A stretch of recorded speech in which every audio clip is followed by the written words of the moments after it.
morning, everybody. Have some coffee with me. And chat. Chat with each other, too. I think some of you guys know each other, because some of you know me personally from outside of the online world. I'm just gonna jam a little bit and talk with you guys. And let me pull up the chat window so I actually see what you're saying.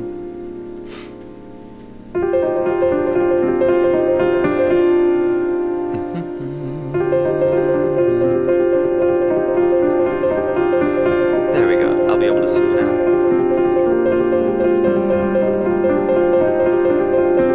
Oh, also, take your vitamins, because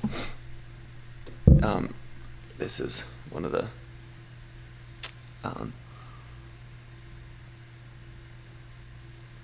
I drink Emergency, which has vitamin C and zinc in it. Those are the two things that I find when I drink those, I don't get sick.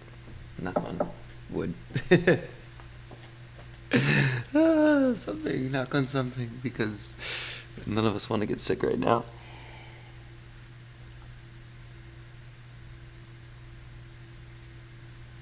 Hey, my dad's on here. What's up, Daddy?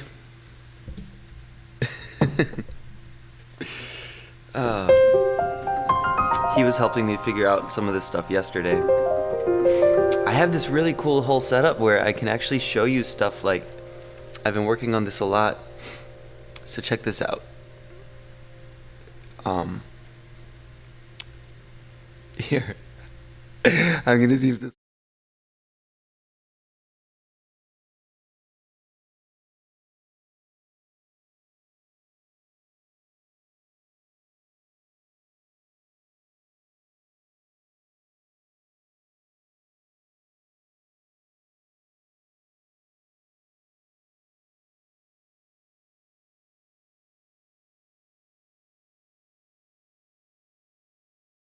And then this scene with multiple cameras.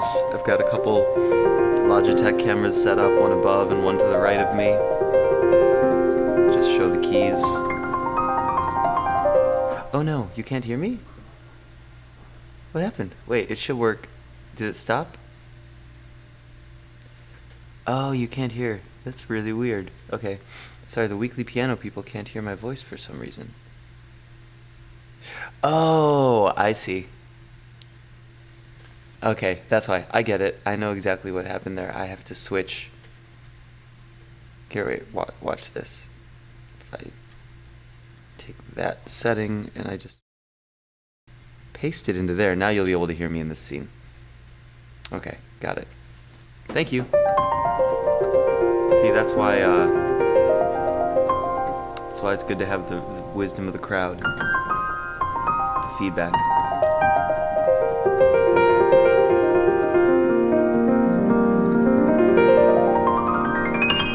So anyway, I'm working on all this stuff, and the live streaming thing has occupied my time for the last few days trying to actually figure it the fuck out, and it finally actually works, which is amazing. And now I can be here and talk to you.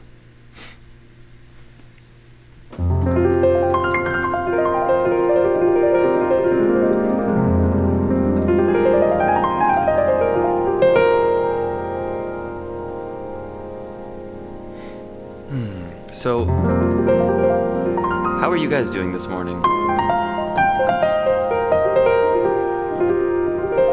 How are you guys holding up in, oh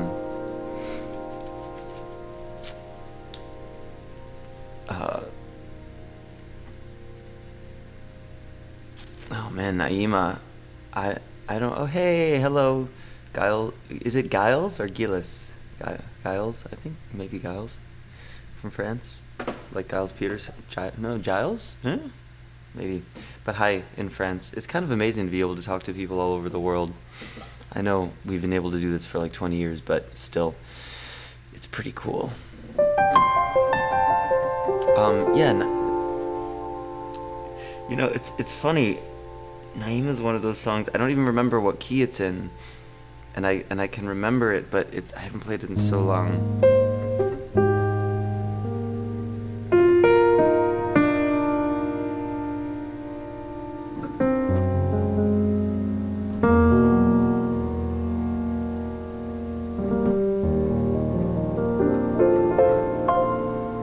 Something like that, right?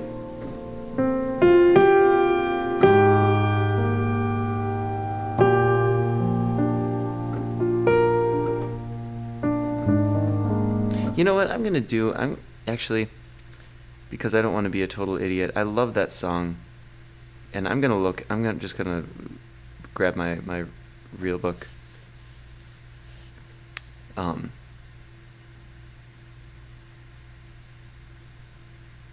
And look up the changes real quick. Oh, it's okay. Thank you, Cesar. It starts in A flat major, with a B minor over E flat.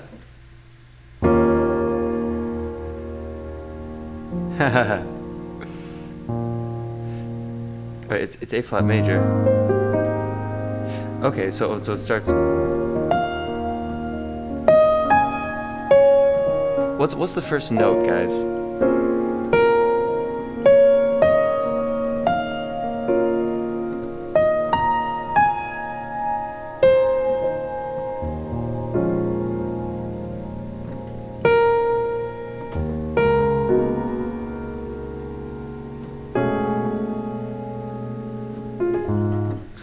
Okay, I'm looking it up. I'm sorry.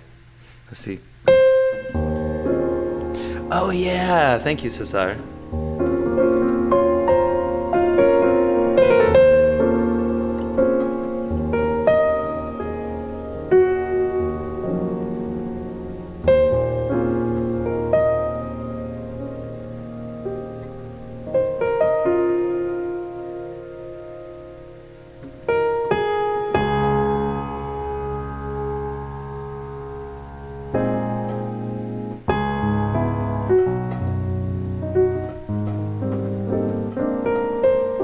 Something like that. Wait, let me look it up. This will be the Greg Spiro makes a fool of himself sessions every morning while having coffee. It's gonna be really hard for you to tell me how to play it in real time because of the latency. So I don't know like what section, but here I've got the.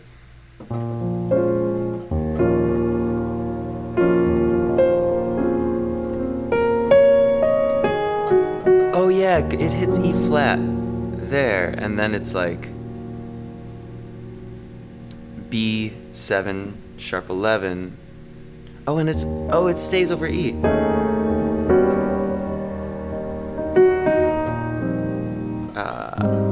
Yeah, that's it. Okay. See, okay, all my weekly piano fans, you should be happy now that I figured it out. This is a video I probably shouldn't actually let stay in the public for long. All the jazz police are gonna come after me.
And then the ending is really cool, right?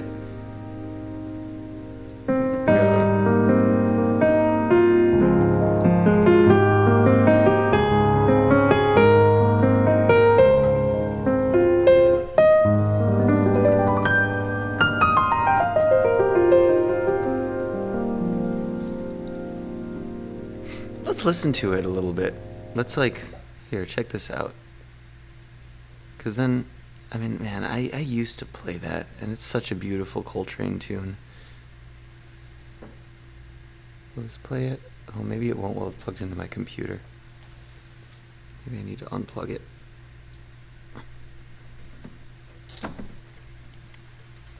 It's funny to see the number of the number of viewers increase and decrease with the little mess ups that I do. Like if I play a wrong note in Naima, I wonder if all my viewers go away.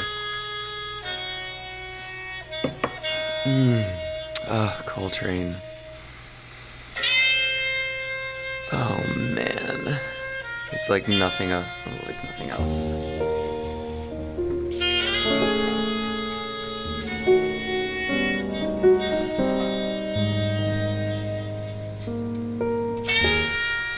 Oh, that's what the note.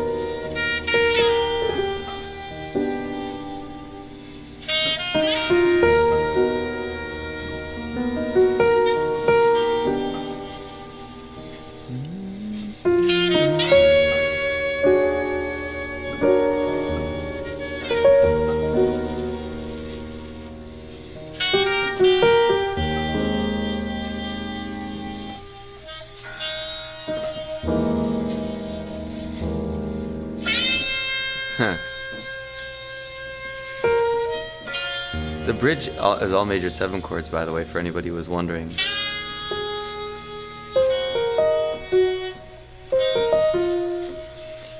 Is that what it is? It's... Wait. Yeah, God, it's so beautiful. So isn't that... The beautiful, the incredible thing is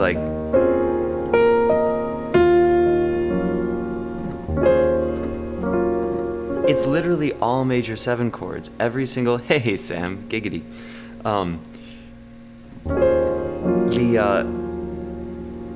I mean, I don't know. So I'm broadcasting to my Facebook, too, and I don't know if they're particularly interested in the intricacies of these jazz compositions, but...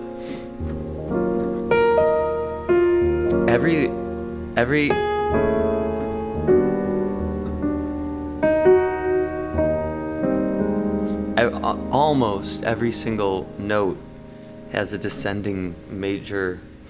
It's the 7 of a superimposed major 7 chord, no matter whether it's the bridge or not. And so, on the first one it becomes a sus chord because it's a major 7 based on the flat 9 of that. The flat 7 of that chord. Sorry, it's early.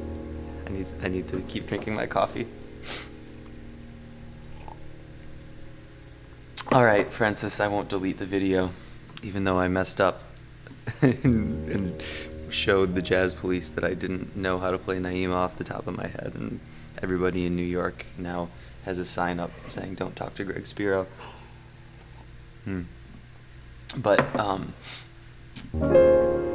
anyway, the first chord is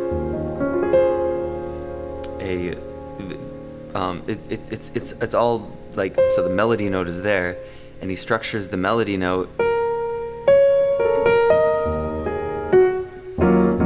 He structures the melody note so it can be a major 7 descending chord and change the quality of everything of the chord that you're hearing because the root note is the same. Herbie does this a lot too.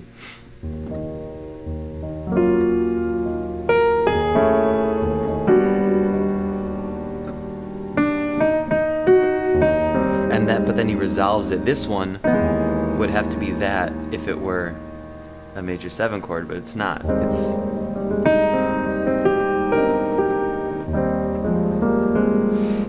So it's actually a different type of chord, and that's why it can be the resolution, because it's like a different thing. If any of you guys are familiar with Schenkerian analysis, that sort of fits into the structure here too. So, but and then the bridge.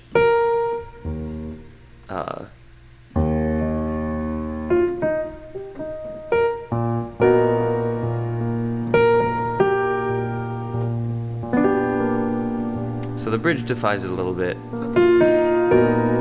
first chord is a major 7, superimposed.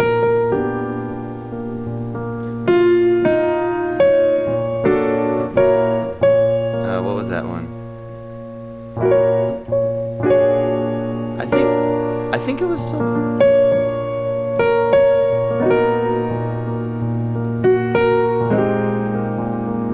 Yeah, it still was that. It's still all major 7 chords. It's actually a really easy tune when you,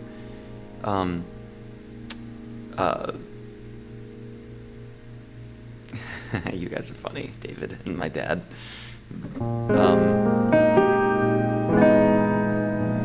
It's still all major 7 chords.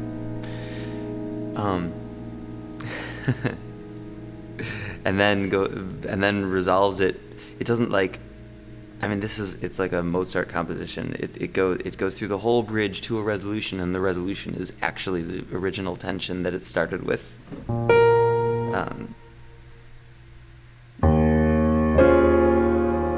are like so many interwoven connections in the composition.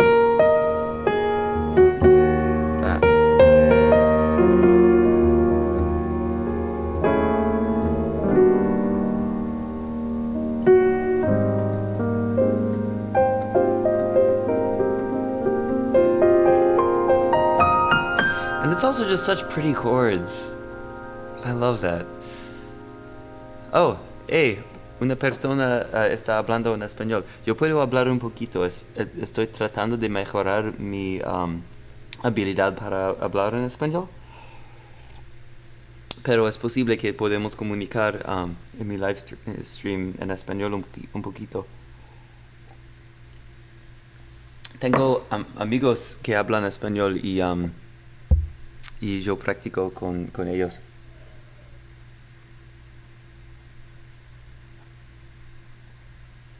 Pero ahora todos ¿cómo se dice fan en español? Todos mis personas que ven yo no sé la palabra por live stream.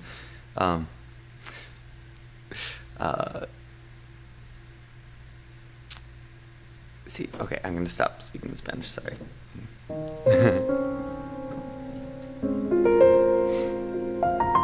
Drinking mimosas, Sam. Just mimosas, you know. Have my champagne in the morning.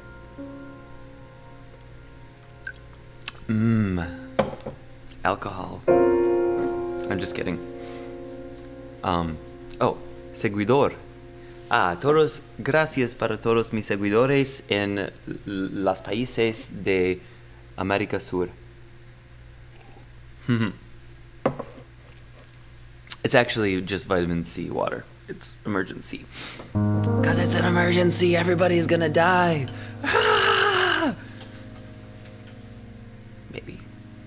Maybe just 2% of us.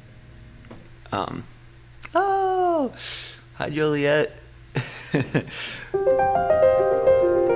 Sam, if you want to Skype me and have Juliet say hi, I could have Juliet say hi to everybody on my live stream.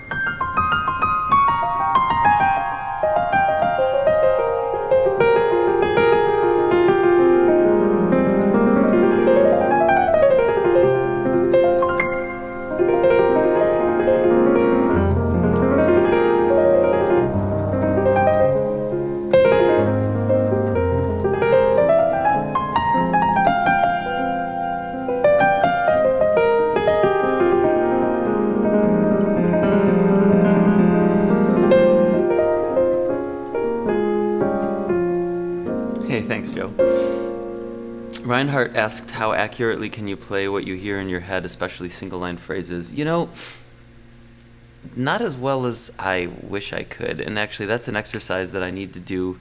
By the way, Malik, look at my video, How to Become a Jazz Pianist in 42 Minutes. It's a stupid name, but you have to name things like that for the internet, or else you people won't watch it. But Malik, if you watch that, it has some good exercises to adapt for your everyday stuff. I think I even talk about my actual practice routine.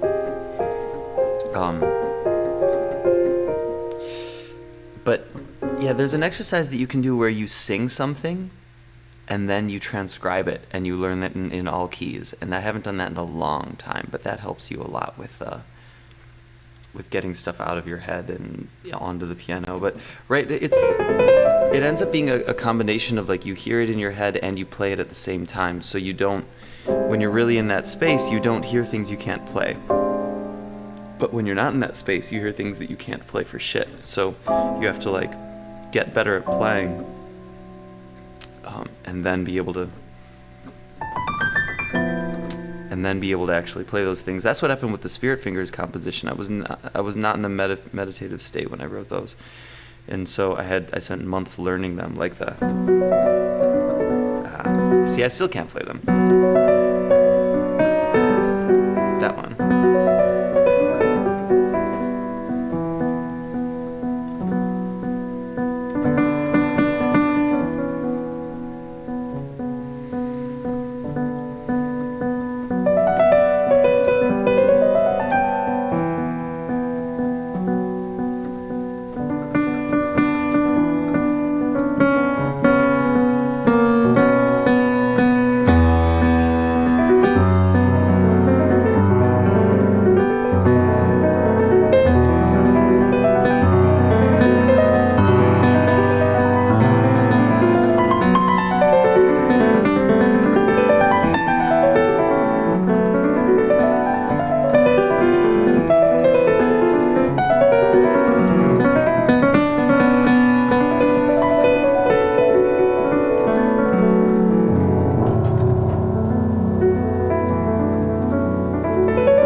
On it. Yes, Sam, I'm wearing a bathrobe, all right?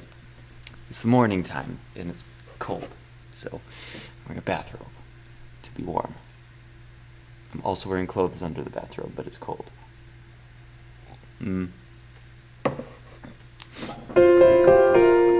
But yeah, so for that Spirit Fingers composition, it took me like 3 months. I was on the road with Halsey at the time, and I made them. I told them I would not go on tour with them unless you allow me to take my full-size weighted keyboard and set it up wherever the fuck we are. And I've even got so I practice for at least 2 hours a day on that tour.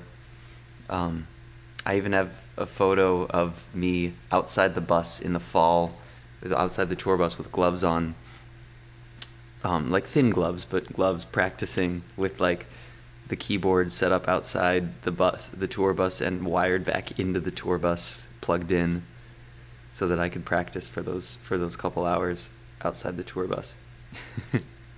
Actually, some students have said that that's sort of an inspiring picture for them, because it shows them that you do whatever it takes. But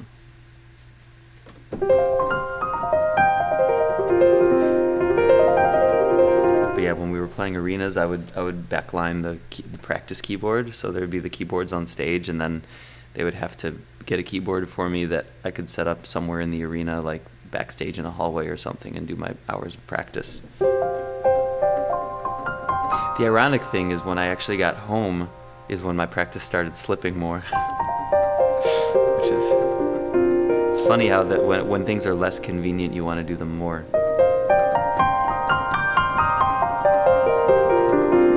And now I have to practice even more because I'm in quarantine, and I have no excuse, and neither do you.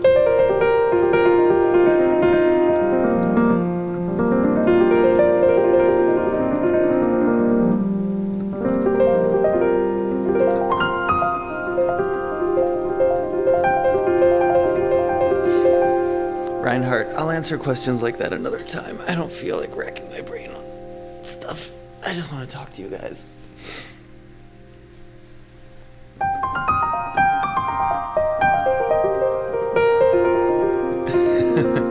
If anybody, I'll also have other people live stream with me. That's what I've been setting up, is this whole system, so that I could have people joining me, and it's almost like a little radio show, right? I can talk about stuff, I can play, I can eat, drink. Because who cares? I'm in quarantine. So are you. Woo! What's your favorite key? That's that's such a funny question because there's like some people make fun of me because I play an A flat major a lot, but I don't know if I have a favorite key. There's not like they're all it's all I don't really subscribe to the idea that different keys have like different brightness and darkness and stuff. They do have different personalities, but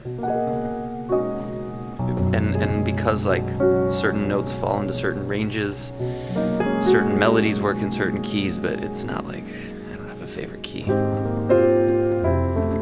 In fact, I try to, when I'm playing too much in one key, I try to mix it up and write something in a different key so that I have to learn that.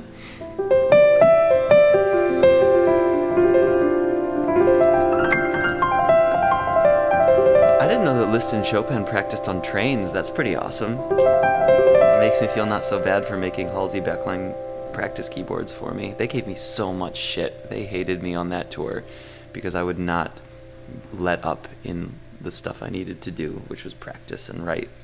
Like they would all be hanging out, partying after the show, and I would go back to the tour bus and with my little Yamaha Reface and practice and write music.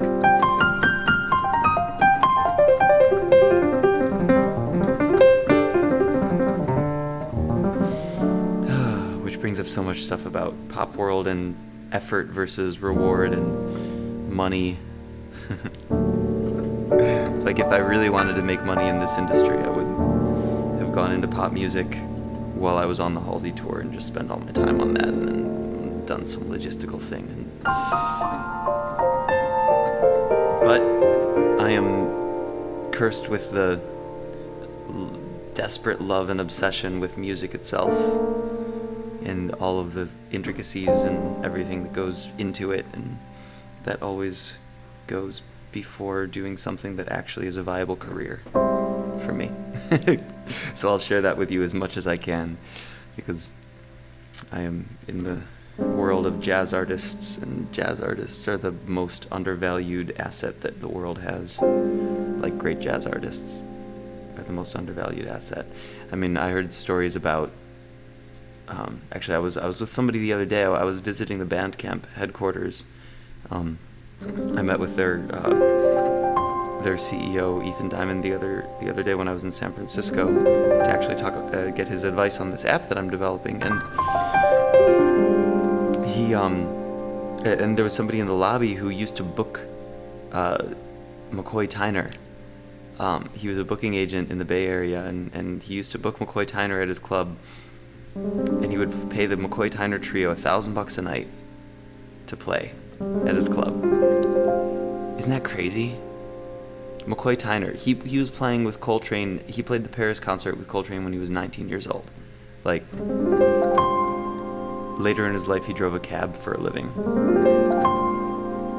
And he has R.I.P. McCoy Tyner, he just passed recently, but he has some of the most legendary jazz recordings in history, and he's one of the greatest influences to a lot of piano players, including me. And he was being paid $1,000 a night at a little jazz club in the Bay Area.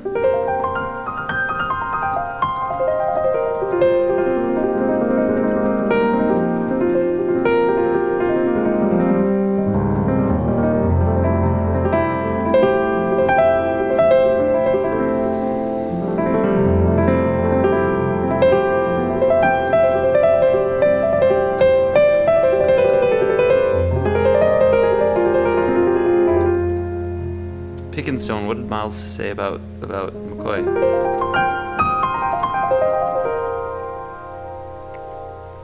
I don't know that story.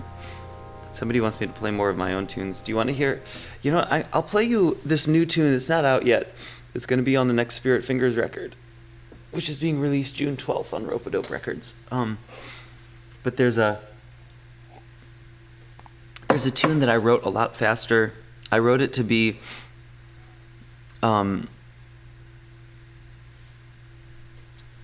I wrote it to, sorry, I'm reading your comments as I'm talking, so I might interrupt the thought process a little bit.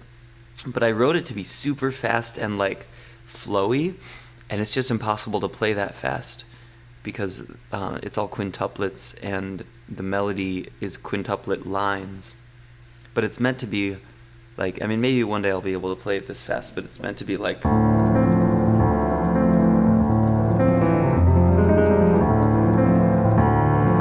so you really hear the bottom note and the top note, but what it actually is quintuplets.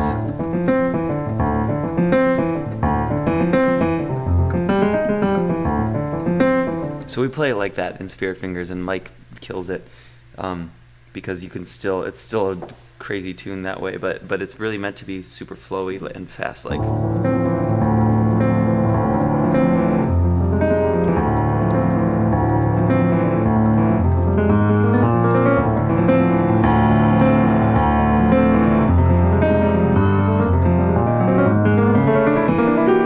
See, I can't. It's impossible to play that fast.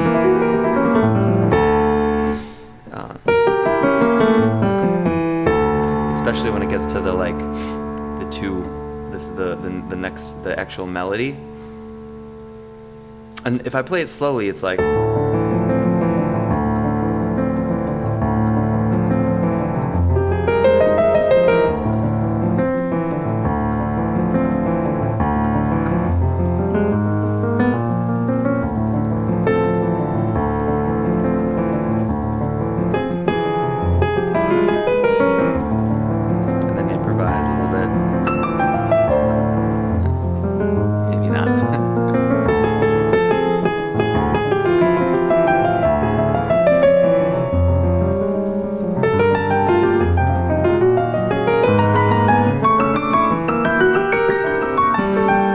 So that last part, and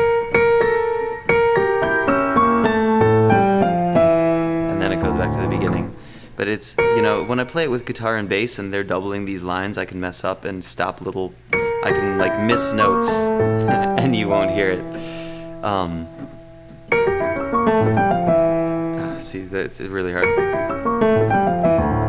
And then goes back to the beginning, like something like that. But if it's really fast, it's got to be like, it's like literally impossible right now, but it's my motivation to get better at the piano so I can actually play it.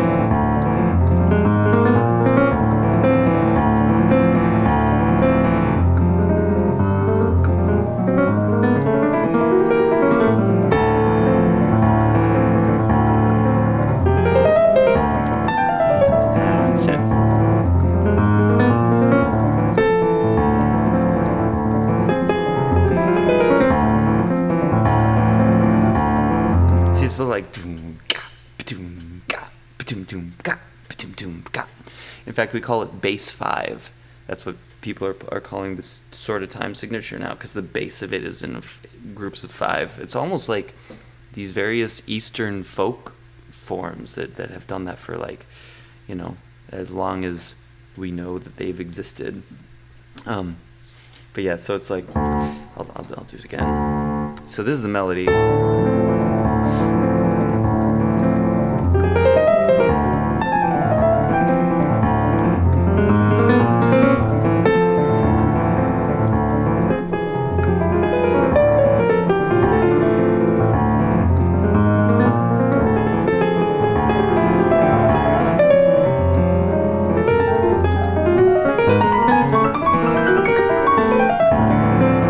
Play that last part for shit, but I'm trying.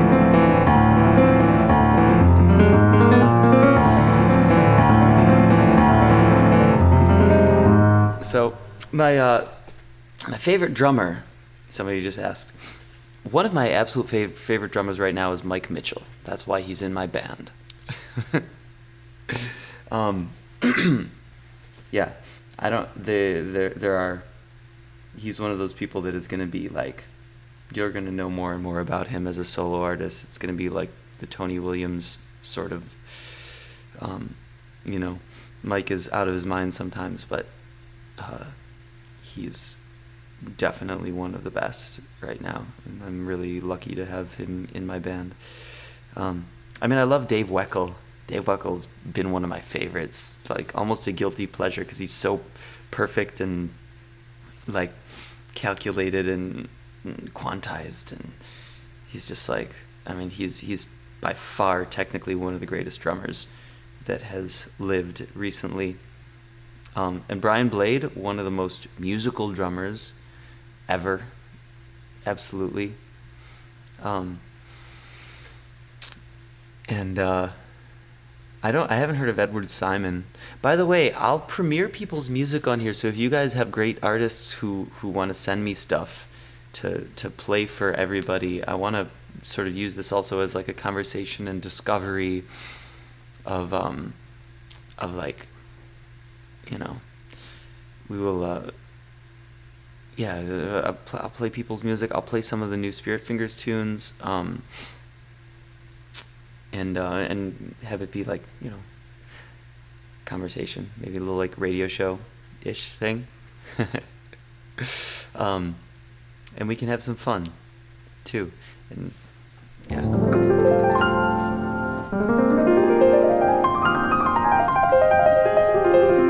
I'll FaceTime some people.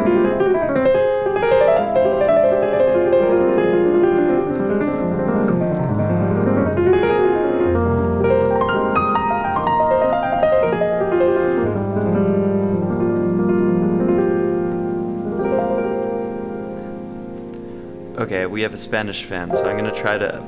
My Spanish is better speaking than reading, so I'm going to try to read this. Hola, querido, la palabra fan... Oh. No tiene introducción. You can say suscriptores. Ah, vale. Voy a usar la palabra Dios. Suscriptores. Suscriptores es para subscribers. Mis fans es también bien. Muchas gracias. Sí. Yo, ¿cómo se dice appreciate? La palabra para appreciate. I can't speak Spanish this early in the morning. I'm sorry. My mouth doesn't work. It needs more coffee. All it's saying is feed me coffee.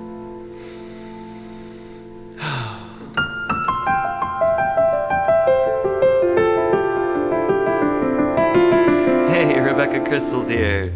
I love when my like childhood friends log on and say stuff.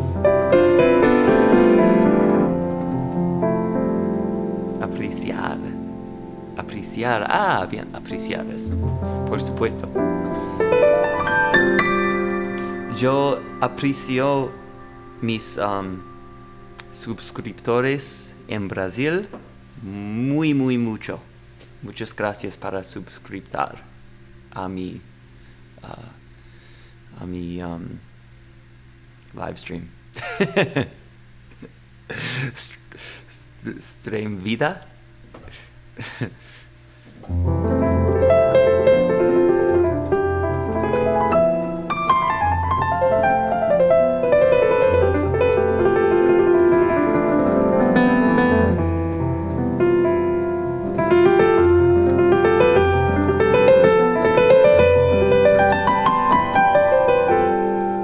I know they don't speak Spanish in Brazil, Sam.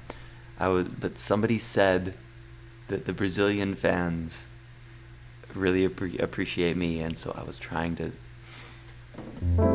Okay, you're right. I should have spoken in Portuguese, but I don't know Portuguese, okay? It's closer than English.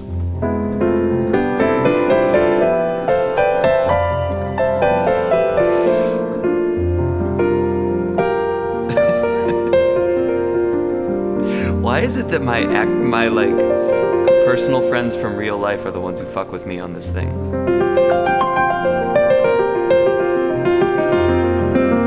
Yeah, Lewis, send it to greg@gregspiro.com. That's my email address.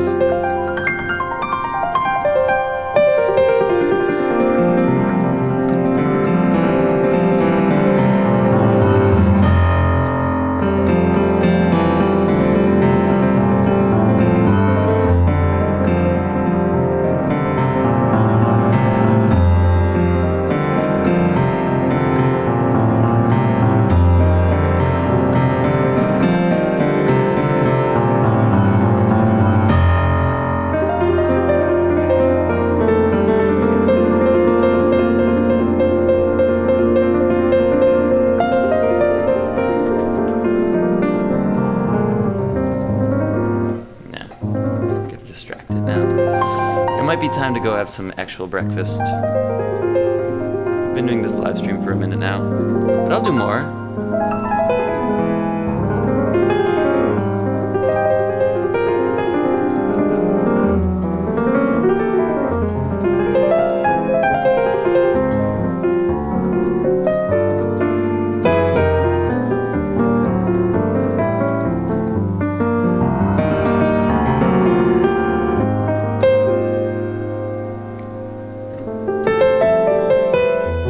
Hey, Smooth. That's cool to see you on here.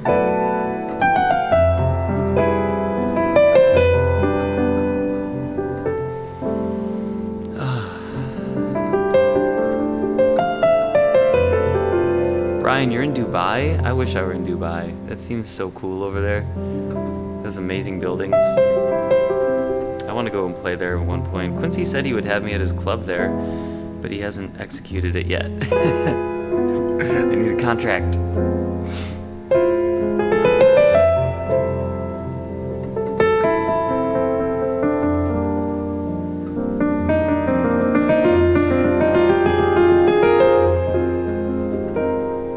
Hey Rosa, I used to have that problem.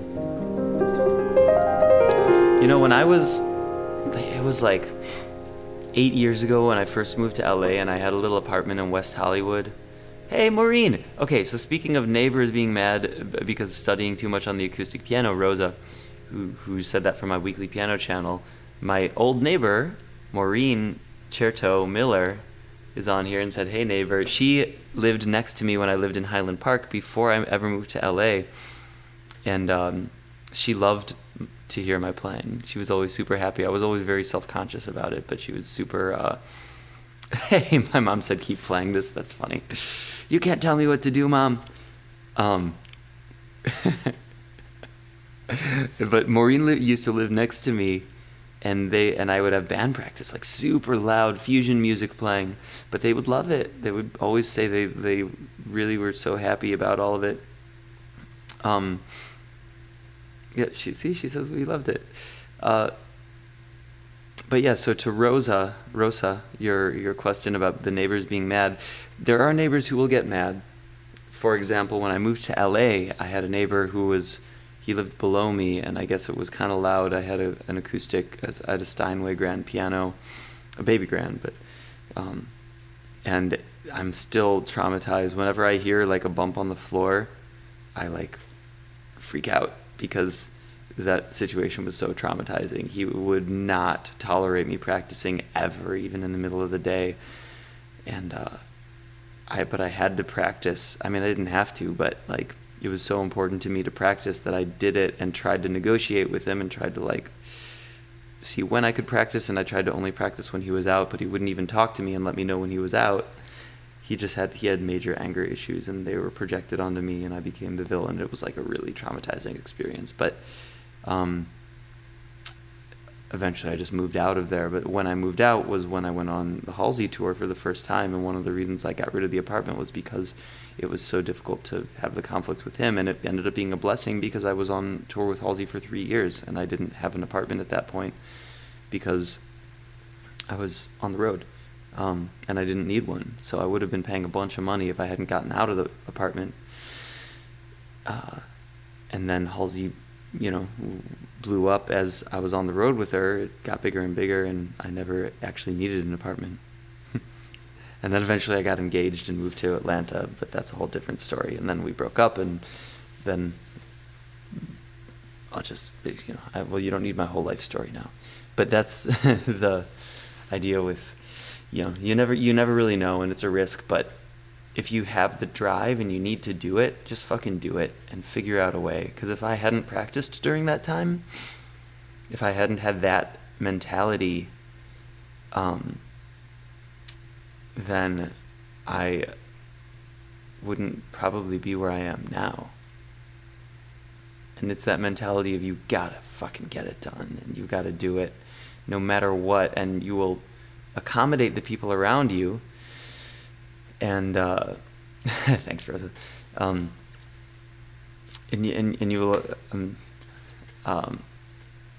will accommodate the people around you and try to be good to the people around you because you want to, you don't want to bother people, but you've got to practice. And if you got to practice, you got to practice. You figure out a way. Because if you don't, you're the one who pays, not those other people.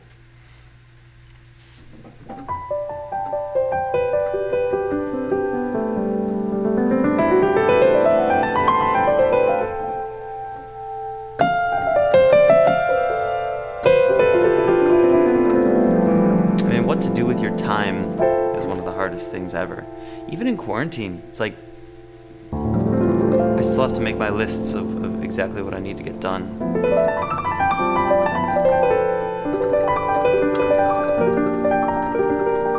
So like just do arpeggios and practice them. See, they're not even.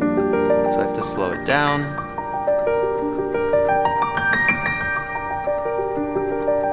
And you can also make fun, like Chopin did this, make like kind of fun exercises out of your exercises, or fun compositions out of your exercises. Like keep doing this and then make a melody with your left hand.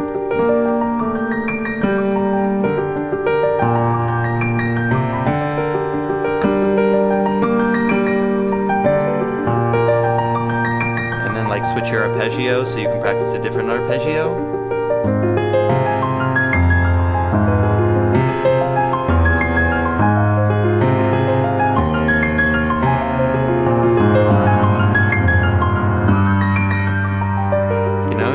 For like an hour with different arpeggios and just keep your right hand going like this.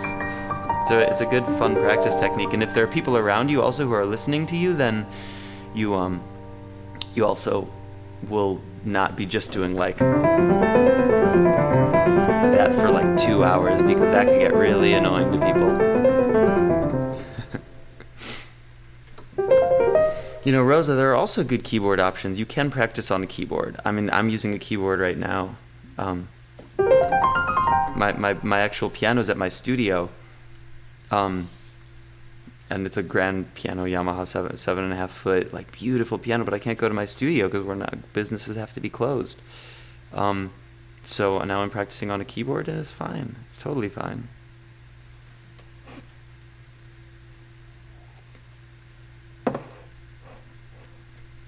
Eternal Rainbow just says. You sent me, I don't know if it's a he or a she, because that name could be either, but that person, gender neutral, sent me a song, so I'm going to listen to it. I'll listen to any of your songs if you send them to me. And I can't guarantee I'll play them, but if they're really, really out of this world amazing, I'll premiere them on this little radio show that I'm starting.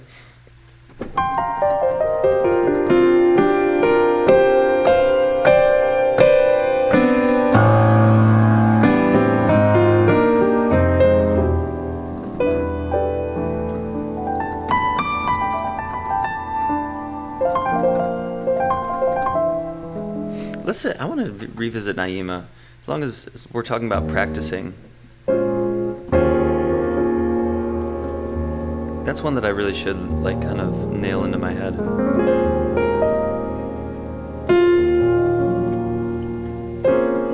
God, and maybe I can ask Ruslan to show me some good voicings for this one, because he's always like out of this world with voicings.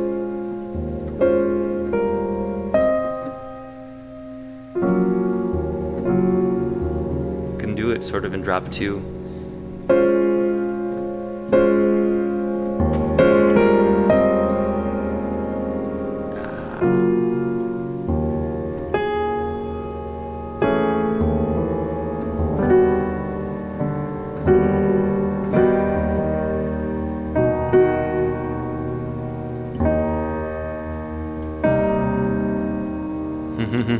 That's actually a great way to play it.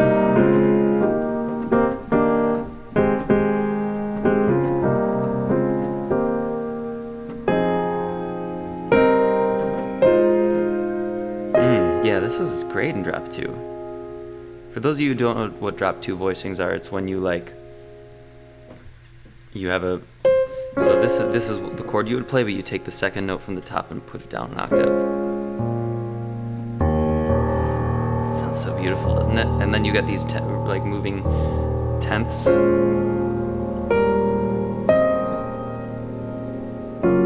takes a little.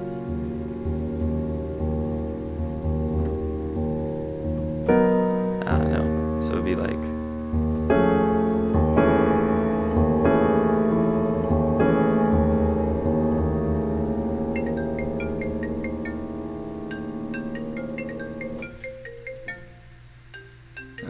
getting a FaceTime call. Sorry.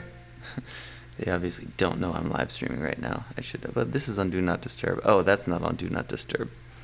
Oh, that's funny.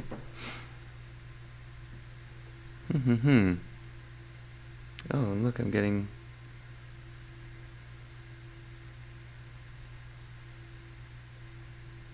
This is all cool. Good messages. All right, sorry. I'm not going to show you those. This is a Yamaha Arius. I don't even know if they make these anymore.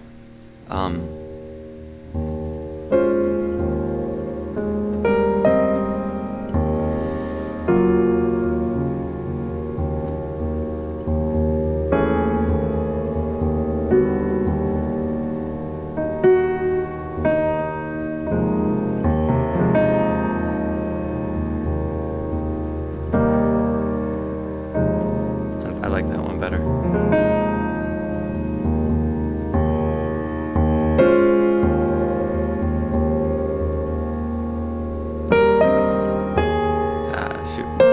See, these are the tenths. That's what you have to get with the voice leading.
That's a cool one. They don't move the bass there, but I kind of like that.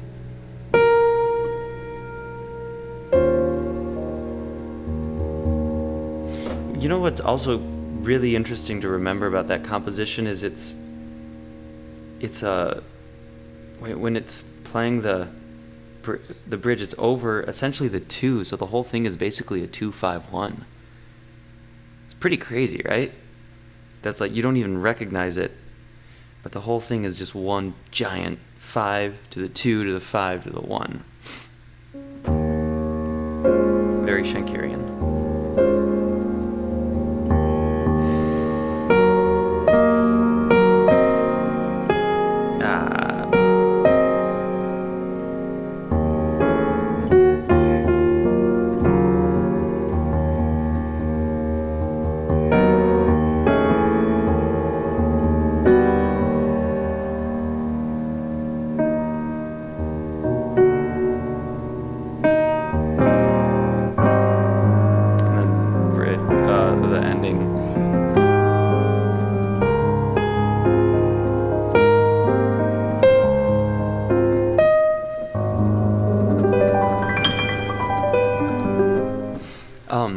Yeah, Rosa, I say that a little sarcastically, Schenkerian, but the great jazz composers, the majority of them, were very much into the early 20th century classical, like, intellectual composers.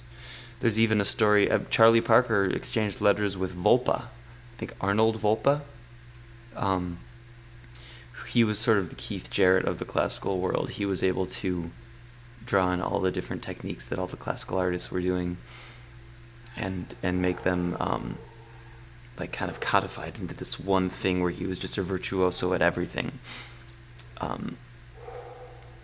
Volpa. For those of you, I would highly recommend looking him up. If you're not into contemporary classical, you won't get what he's doing, but it's absolutely brilliant. And I hate saying that though. I sound like a fucking snob.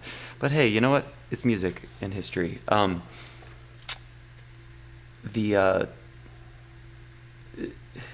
Charlie Parker exchanged letters with him, and he was going to go to visit him, but then he died. It's funny how that happens. You want to do these things in life, and then you die. I think Volpe. I think Volpe. I don't even know. I think maybe he was Austrian or something. I can't remember.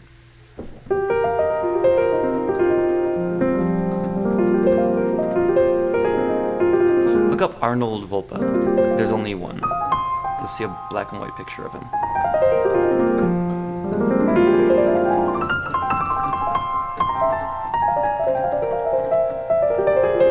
See, now I'm just practicing in front of you.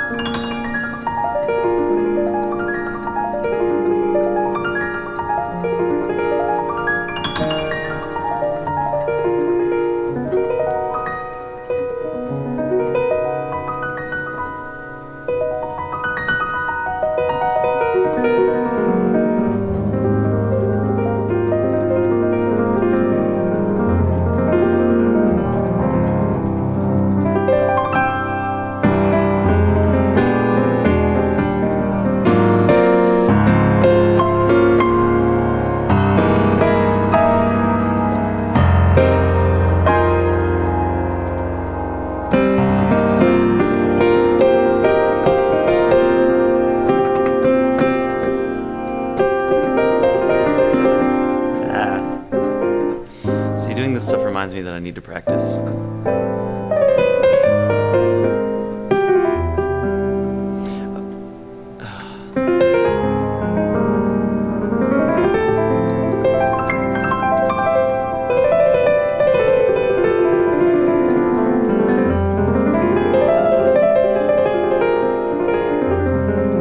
Spencer, my graphic designer's on here. What's up, man?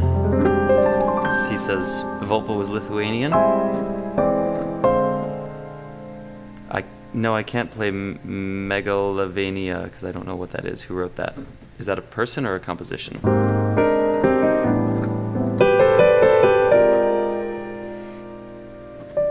Oh, yeah, the triad G minor with 4 fingers? Oh, yeah, because the 5th... I mean, you can do it with your 5th, like that, and skip over the 4th. Arpeggios fucking suck. They're so hard.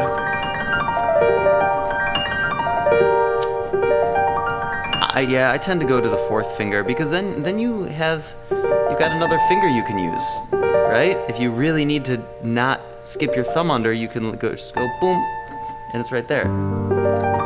Oh, it's a Chopin piece. See, that shows how ignorant I am to the classical world. I did some Chopin, like this is one of my favorites because it's the one that I can play.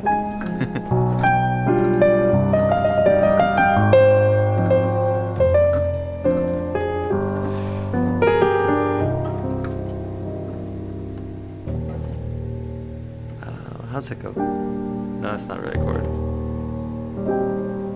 Is that it? Nah. That's what he does.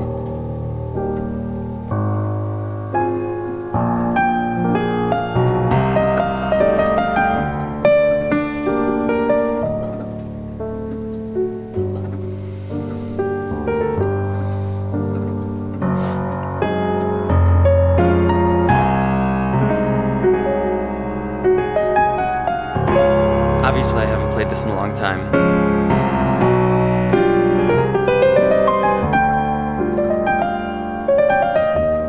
Gotta get that.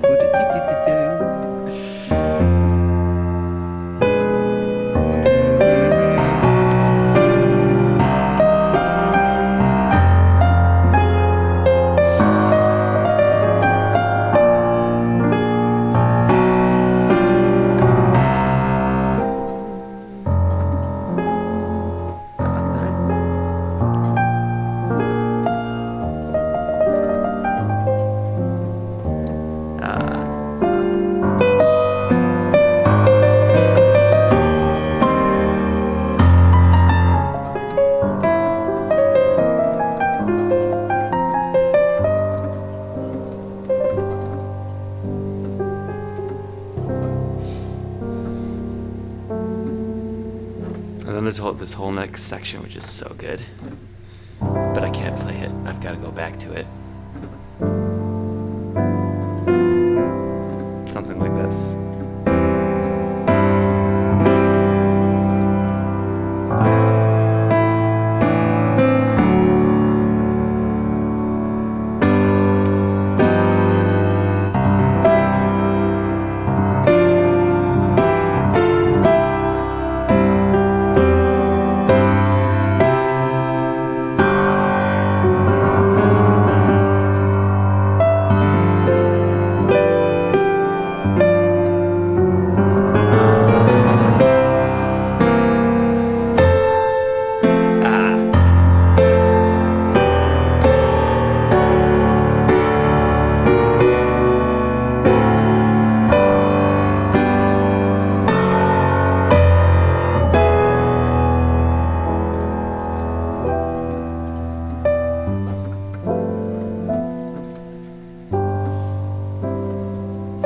I'm doing this by ear now. I don't actually remember that.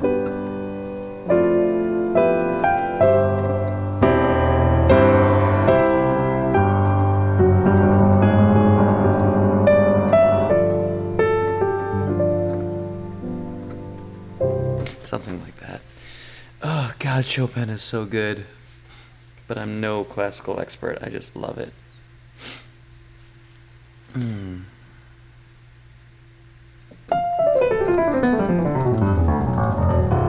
Mom, no, I'm not going to play Hills. I tried to play that the other day, and I messed it up terribly. See, I feel like I can't swear now that my mom's on watching the live stream. Oh, Alice in Wonderland. That one's such a good one. Okay, I really got to go eat soon. Maybe I'll bring my breakfast down here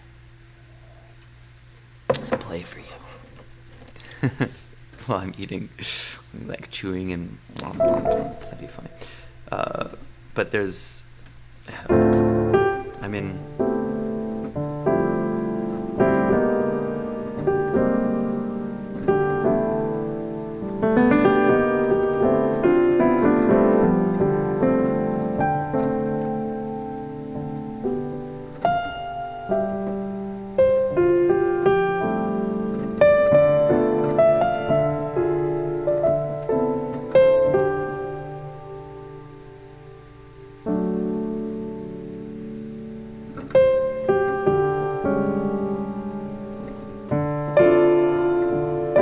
What I would do is use drop 2 voicings here if I were actually good at them.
That's the hard part.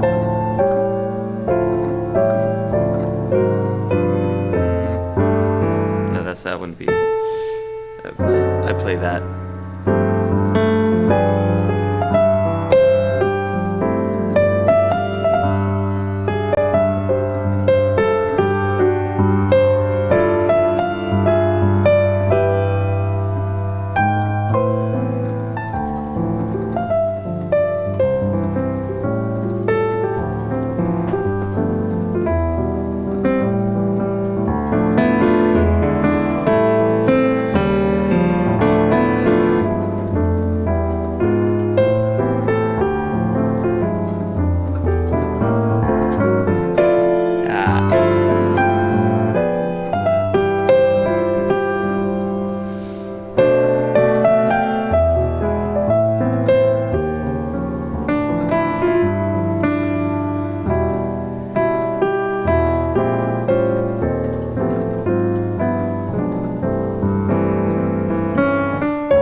there's such a great opportunity here for thanks Pickenstone. Paul Motion's so good. There's such a great opportunity there for like these big block chords to but you have to get it right. You could even go like you could do like all crazy reharms on that.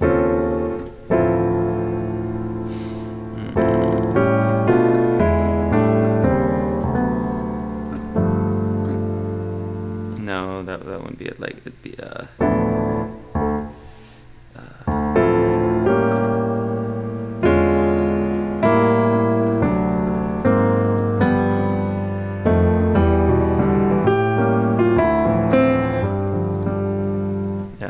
well, something like that. I would mess around in that way.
See, I always want to do something different there, like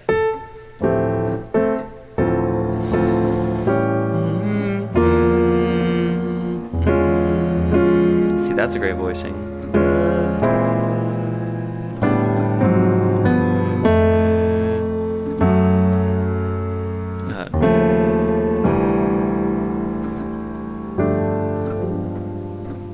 Something like that. But the real Bill Evans masterpiece is, of course, the one he got the most famous for, which is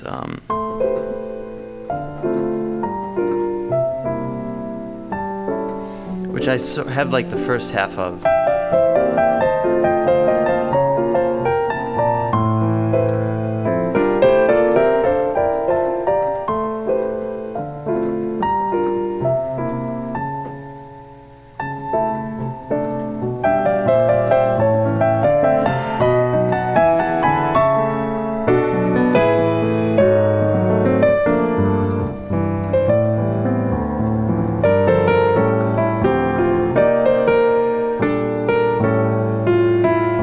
Then he does this thing here.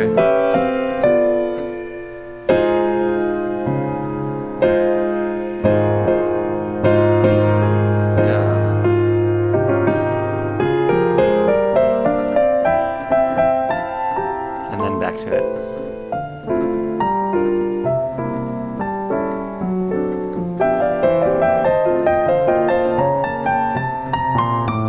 And this is where I lose it.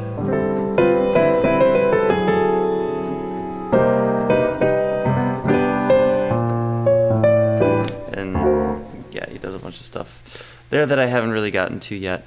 Man, it's funny. I've lost like all my Facebook fans and gained all of my Weekly Piano fans now because I'm talking technical stuff. But I still have a few people on Facebook. Oh yeah, we still have 26 on Facebook. It's just the Weekly Piano ones are the ones who are chatting now. It's really good to hang with you guys here. Hey, Adrian Hugo, what's up?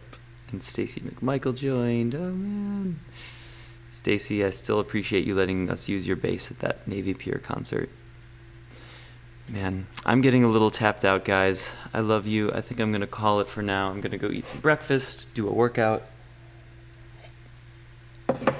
and I'll be back with you maybe later today. I'm gonna try to do this a lot. And if you know of other artists that you feel like should live stream with me, I've got the whole interface set up to call people in on Skype and Yeah, so it's gonna be fun. It's gonna be a fun quarantine, everybody. Music nerds unite! Woo! Exactly. Oh man. Yeah. So much to talk about. Okay. Love you guys. Stay safe. Drink your vitamin C. Drink your coffee. Keep your routines up. Stay safe. Stay as healthy as possible. Don't get sick. Be a germaphobe like I've always been. And I'll see you guys soon. I love you all very much. All right. Bye, everybody.